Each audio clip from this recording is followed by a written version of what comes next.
Hello बच्चों, अमन quest classes में आपका स्वागत है। यह यूपी बोर्ड 2026 का बहुत ही इम्पोर्टेंट क्वेश्चन होने वाला है, क्योंकि यह क्वेश्चन आपको पता ही है कि 2022 2024 में पूछा गया है और इस बार भी पूछने के चांस काफ़ी ज़्यादा बढ़ जाता है। इसलिए इस क्वेश्चन को मैं एक्सप्लेन करूँगा काफ़ी अच्छे तरीके से, जिससे आपको समझ में आए।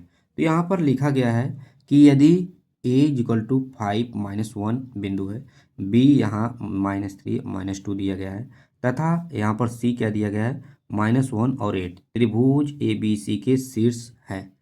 तो शीर्ष ए से जाने वाली मध्यिका की लंबाई ज्ञात कीजिए। तो सबसे पहले हम यहाँ पर एक त्रिभुज बनाएंगे, उसके बाद यहाँ पर एक्सप्लेन करेंगे, जिससे आपको काफ़ी अच्छे से समझ में आएगा। तो यहाँ पर देखिए, ए सभी क्या है, ए मान लीजिए ए है, और यहाँ पर ए वाला क्या है, बी है, और ए सी है। ए पर ए हमारा क्या दिया गया है, ए हमारा दिया गया है 5 -1 दिया गया है। बी हमारा क्या दिया गया है, -3 और -2 दिया गया है।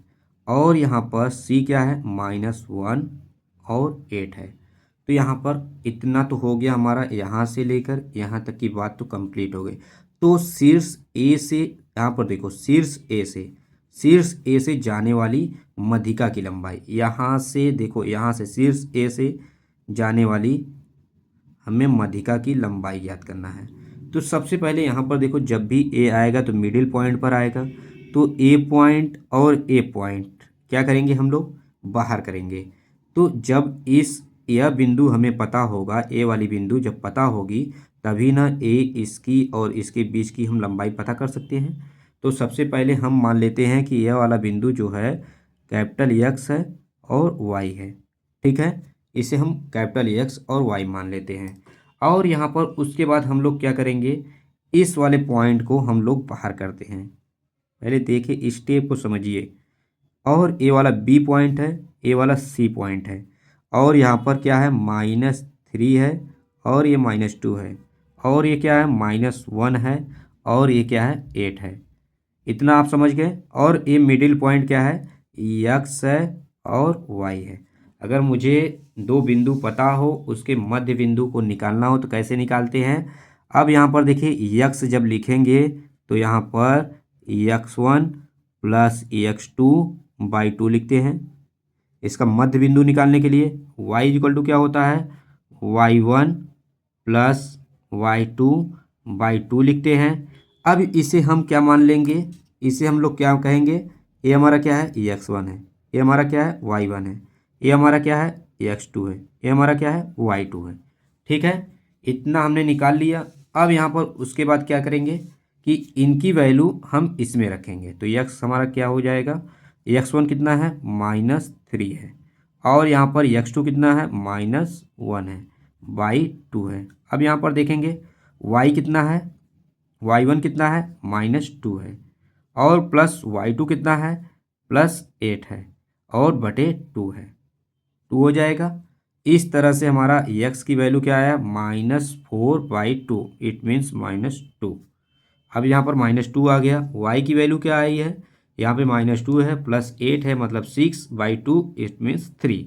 यहाँ पर x की वैल्यू हमारा यहाँ पे -2 आ गया और 3 आ गया। अब यहाँ पर देखिए, जब यहाँ पर हमारा वैल्यू x की वैल्यू -2 और 3 आ गया है, तो यहाँ पर हम इसके और इसके बीच की दूरी को क्या करेंगे, फाइंड कर सकते हैं आसानी से। तो यहाँ पर हम देखेंगे कि हमारा जो ए वैल्यू है यहाँ पर रखेंगे। तो इसी को हम लोग यहाँ पर वो कर लेते हैं, ए मान लेते हैं क्या है, एक्स है, ए वाला पॉइंट ए है, और ए वाला पॉइंट मान लेते हैं अब डी है। ठीक है, इसे डी मान लेते हैं। अब यहाँ पर क्या वैल्यू दिया गया है, -2 और 3 दिया गया। ए की वैल्यू क्या है, 5 है, ए की वैल्यू क्या है, 5 है, 5 है, और -1 है। ठीक है, तो यहाँ पर ए और डी के बीच की क्या पता करना है, हमें दूरी पता करना है। आपको पता है कि हमने इसी पार्ट को, ए और डी पार्ट को उठाकर हमने यहाँ पर रखा है, कि जिससे आपको काफ़ी अच्छे तरीके से समझ में आ जाए। ऐसे भी हम बना सकते थे, लेकिन हमने जिस तरह से है उसी तरह से यहाँ पर रखा कि आपको अच्छे से समझ में आए। तो यहाँ पर ए और डी के बीच की दूरी को हम लोग लिखेंगे, ए और डी के बीच की दूरी को। तो फार्मूला क्या होता है, यहाँ पर हो जाएगा फार्मूला हमारा कि अब देखिए फार्मूला हमारा क्या होगा, x1 माइनस x2 का होल वर्ग, ठीक है, प्लस y1 माइनस y2 का होल वर्ग।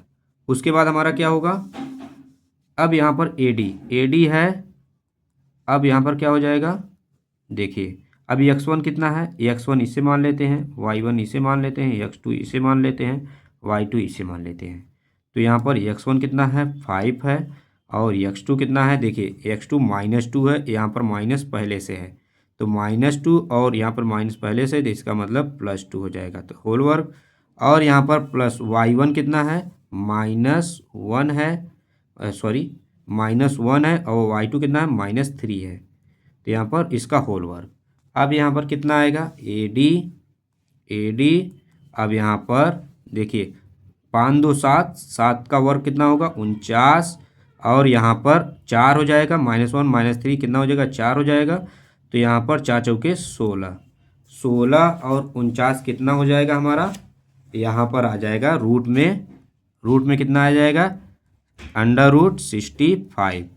तो यहाँ पर ये हमारा क्या हो गया, आंसर हो गया। इस तरह से हमें इस सवाल को क्या करना चाहिए। ये बोर्ड के लिए काफ़ी इम्पोर्टेंट सवाल है, हर बार रिपीट करता है, इसलिए अगर वीडियो अच्छा लगा हो तो प्लीज़ लाइक करिएगा, चैनल को सब्सक्राइब करिएगा। Thank you for watching.